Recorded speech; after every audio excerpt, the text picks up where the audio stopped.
Shalom, perkenalkan nama saya Agustinus Kespo, saya mahasiswa STAK KPN Boraya Sentani. Dalam kesempatan kali ini, saya akan menafsirkan sebagian dari Alkitab yang terdapat dalam Kitab Perjanjian Baru, di mana dari Kitab Galatia pasal 1 ayat 6 sampai dengan 10.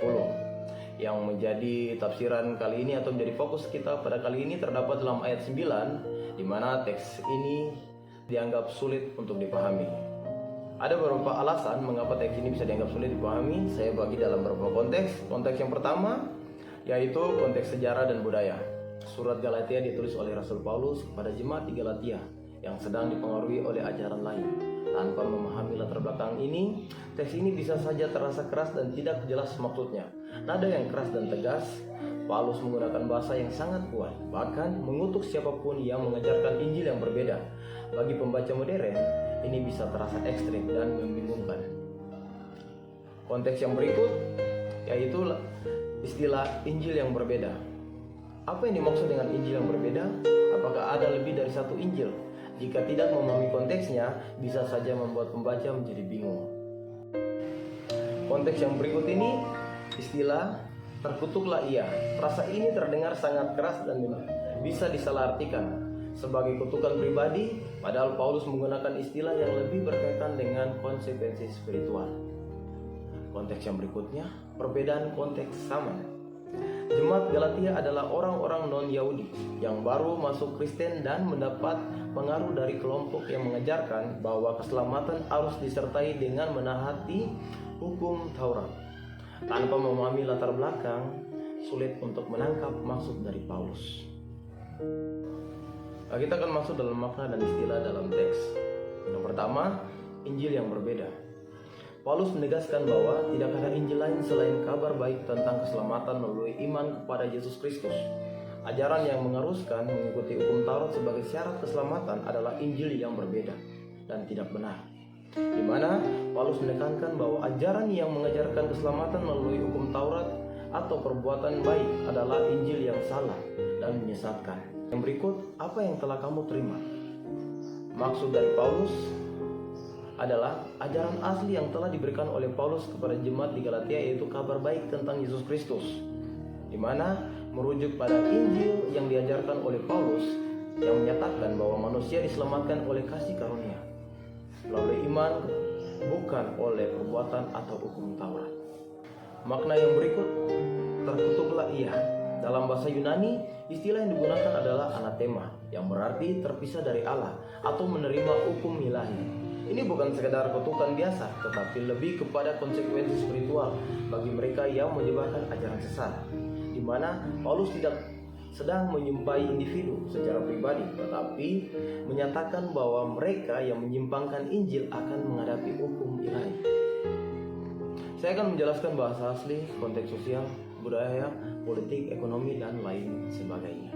Untuk memastikan kedalaman tafsiran teks tersebut, yang pertama, bahasa asli. Dalam Kitab Perjanjian Baru ditulis oleh bahasa Yunani. Kata kunci dalam teks ini adalah anathema, yang berarti terkutuk atau terpisah dari Allah. Ini adalah istilah yang sangat kuat dan menunjukkan bahwa Paulus tidak mentoleransi ajaran yang menyimpang dari Injil yang asli. Kata kerjanya adalah eugelisitai, memberitakan Injil dalam bentuk. Sekarang ini menunjukkan bahwa Paulus memperingatkan bahwa penyebaran ajaran yang terus-menerus menyimpang Injil yang sejati. Konteks sosial dan budaya, surat Galatia ditulis kepada jemaat-jemaat di wilayah Galatia, di mana sekarang bagian dari Turki modern, yang terdiri dari orang-orang Yahudi dan non-Yahudi, yang telah menerima ajaran Paulus tentang keselamatan melalui Yesus Kristus. Pada masa itu ada kelompok Yudaisis, yaitu orang-orang yang mengajarkan bahwa orang Kristen non-Yahudi harus menaati hukum Taurat, termasuk sunat untuk diselamatkan. Paulus menolak pandangan ini dengan tegas, menegaskan bahwa keselamatan hanya melalui iman kepada Yesus Kristus. Konteks politik dan ekonomi. Kekaisaran Romawi mengendalikan daerah Galatia dan agama-agama politeistik sangat kuat. Tekanan dari pemerintah Romawi terhadap orang Kristen melalui meningkat karena menolak menyembah kaisar atau dewa-dewa Romawi. Secara ekonomi, banyak jemaat-jemaat Kristen di Galatia berasal dari kelas pekerja dan menghadapi tantangan dalam mengikuti iman mereka di tengah masyarakat yang lebih memilih sistem keagamaan dan sosial yang telah mapan.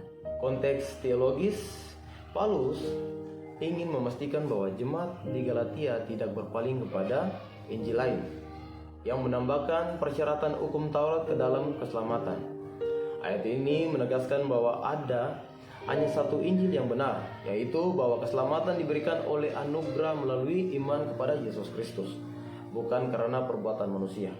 Bagaimana teks tersebut dapat memberikan makna bagi kehidupan Anda secara pribadi, kelompok Anda, kelompok tertentu, dan masyarakat secara luas? Makna secara pribadi, ayat ini mengingatkan saya untuk selalu berpegang teguh pada ajaran kebenaran dan tidak mudah terpengaruh oleh ajaran yang bertentangan dengan firman Tuhan. Dalam kehidupan sehari-hari, saya harus berusaha menyaring informasi dan ajaran yang saya terima agar tetap sesuai dengan kebenaran Alkitab. Ini juga menjadi dorongan untuk semakin mendalami firman Tuhan, tidak tersesat oleh ajaran yang menyesatkan. Makna bagi kelompok atau komunitas tertentu. Dalam kelompok gereja atau komunitas rohani, ayat ini menjadi peringatan untuk selalu memastikan bahwa ajaran yang disampaikan sesuai dengan Injil Kristus, di mana mendorong komunitas untuk saling meneguhkan dalam iman dan mengingatkan jika ada ajaran yang menyimpang, dan juga dapat menjadi dasar untuk membangun persatuan dalam kebenaran, bukan dalam kompromi terhadap ajaran yang tidak benar. Makna bagi masyarakat secara luas. Dalam konteks masyarakat, ayat ini mengajarkan pentingnya integritas dalam menyampaikan kebenaran dan tidak menyebarkan informasi yang menyesatkan. Ini juga menjadi pengingat bagi para pemimpin agama, tokoh masyarakat, dan orang-orang memiliki pengaruh untuk menyampaikan kebenaran dan bukan sekedar hal yang menyenangkan telinga. Di mana juga di tengah berbagai ideologi dan ajaran yang berbeda, masyarakat diingatkan untuk tidak menerima begitu saja sesuatu yang tampak baik, tapi harus bisa diuji berdasarkan kebenaran sejati. Bagaimana prinsip-prinsip kebenaran teks dan makna hasil tafsiran tersebut dapat bermanfaat bagi kehidupan masa kini?